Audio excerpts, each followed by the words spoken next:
Well, hi everybody. I hope you're keeping well. Here's my fourth report from Sri Lanka, and this is an epic one. Start talking of epic. Let me show you something that I'm pretty sure is illegal in most countries, and something that will absolutely shock you to your absolute core. I'm going to reveal about myself right now. Thomas Sheridan in shorts. See that? Alabaster everything. I must be the whitest man in Asia. People in Sri Lanka put on sunglasses so they can look at me. Anyway, yeah, I would have been lost without these shorts, absolutely. The heat is astounding, especially what I did this morning at Sigiriya, which I will talk about later.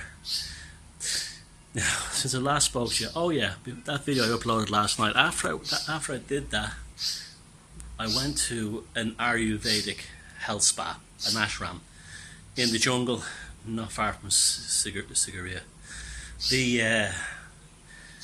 I've had plenty of massages in my life, but not like this. This actually was more like a ritual, and it actually had a kind of a magical effect as well. You go there first, and you're surrounded by elephants and everything. I'm not kidding. It's what it's really like, and you try not to trip up over the elephant shite, and you go into this place, and it's like very rough and ready, rustic, jungle type environment. You go into the reception room and you meet with an Ayurvedic doctor, and this was a lady in my case, and they ask you basic things about your health, your blood pressure, and all that kind of stuff. And I told her I've had trouble with asthma, but it's been pretty much gone in recent times, except when I do strenuous exercise. So she concocted an Ayurvedic oil that would actually help the asthma. But funny enough, I haven't really had it ever since.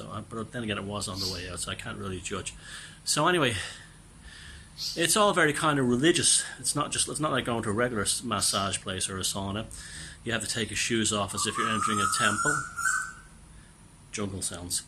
You have to take your shoes off as if you're entering a temple, and you're led to the first place you go to is you go to a room, and it's like basically a shed in the jungle, and you have to take off all your clothes, and you wash yourself down with a rag.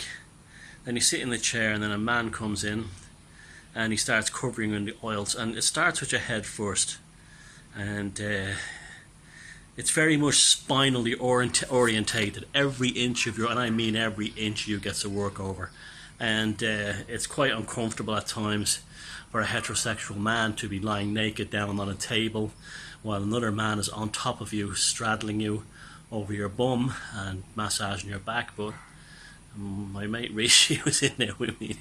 We were trying not to burst out laughing, but he did, and the guy told us to shut up. But I didn't. I maintained respect at all time, and heterosexuality, in case anyone's wondering. And what was the most amazing part, and it was kind of painful at times as well, was they would pull energy, negative energy or whatever, out of your fingertips. They'd work it all down to your toes and pull it out of your toes, and you really felt like a spark. It felt like if you had it was in the dark, you'd actually see a spark flying out of your end of your fingers at the end of your toes. Then after that, you go to a sauna room, which is unisex, which is kind of interesting. I wasn't expecting that, and there was anything wrong with that. It's a beautiful woman there beside me, so it was okay. And so that was in there. It was incredibly hot with I think they were like eucalyptus leaves or something like that on the floor, and that was the best part. I really enjoyed that bit.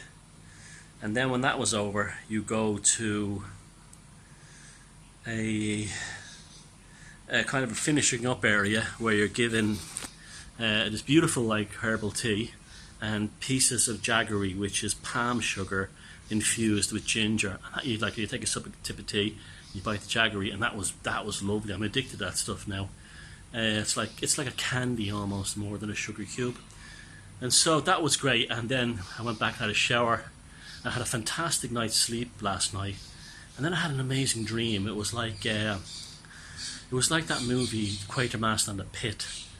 There was something coming out of a tunnel under a big city like London, and the inside of the tunnel was covered in salt, almost to keep the evil out. And there was all these kind of effeminate men and panicking men all screaming as this thing came out of the tunnel. But it didn't bother me. And it was weird. What came out of the tunnel was battleships, and they started circling around the streets of London.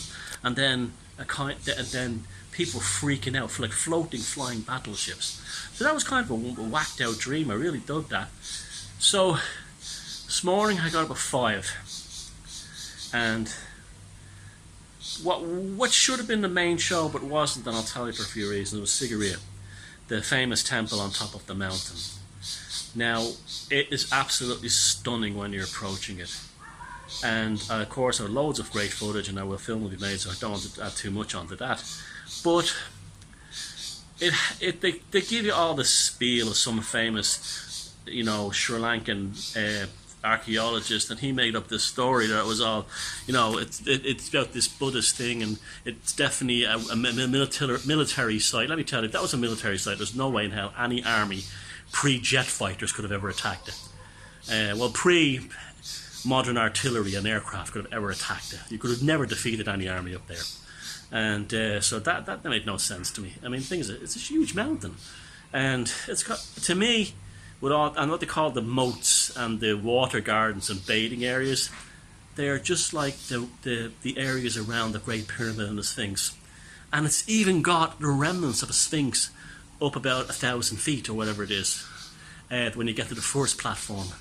And they call the Lion's Gate, and it looked more like a dragon's feet to me than a lion, but I'll just go with that. This is what the official story is. But I won't kid you, it's not an easy climb. It nearly fucking killed me. And, even like young people there were even saying to me it was rough. And what really did it for me was, apart from the millions of steps, they're so vertical. And also, they're not made for European feet. Your feet don't fit on them properly of a European. That makes it actually more terrifying coming down, because we tend to be taller than Sri Lankans, and our feet are longer and wider. And you fail to be screwed. You'd fall down 100 feet of steps, and there's no handrail on much of it. And it's not easy. It's not an easy climb, but I did it. Nearly had a bleeding heart attack, but I'm here, so it's cool. And but the main show at Sigiriya is another thing I'm seeing at other megalithic sites around Sri Lanka that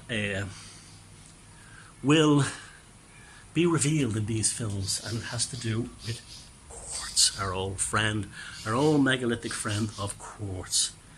Now, today I stumbled upon a place I wanted to visit, but I didn't think I'd get there, and we just found it by accident. And it was called Ibapanka Kata, whatever, megalithic cemetery. I'll get that. Forgive me. I'm sorry, Sri Lankans. I'm just not in the mood right now.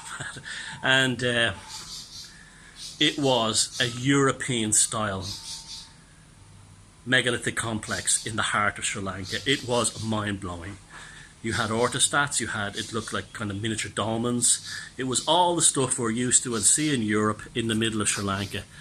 Almost most Sri Lankans don't even know, but it's a shame really, because it's one of the best megalithic preservation sites I've seen, very tastefully open to the public and so on. And the guide wears a sari, you won't see that in Sligo. And that was amazing. That was amazing to see the same megalithic culture that you see in Ireland, Britain, Iberia, France, all over, you name it. It's all there. And again, there's not many people from the West have actually studied this place and got footage of it. And I'll probably upload that tomorrow, because I have a free day tomorrow before I go on another adventure in other parts of the country. Oh, it's not finished yet. Still got a long way to go. And so I'll try and get a few of the first. I'll try like one of those American V-Live gogs. Hi, welcome to Sri Lanka. We got ourselves some footage here. Look at this. This is a Sri Lankan pair. I just tasted this shit. Oh, I want to do. They make those videos on the run and on the road. So I brought my laptop with me, so I'll try and do that. So yeah, this country is unbelievable. It's getting more touristified, yes, but the tourists are, rough guide, millennials, boring hippie types who don't know shit. So if you want to get out here and get looking for the megaliths and the rare sites, they're not been touched yet, except for Sigiriya, unfortunately, which has been given the United Nations, whatever they call it, that UN thing, sacred site shit, which just means it's, it'd be like Stonehenge and Newgrange. It's just full of fucking tourists.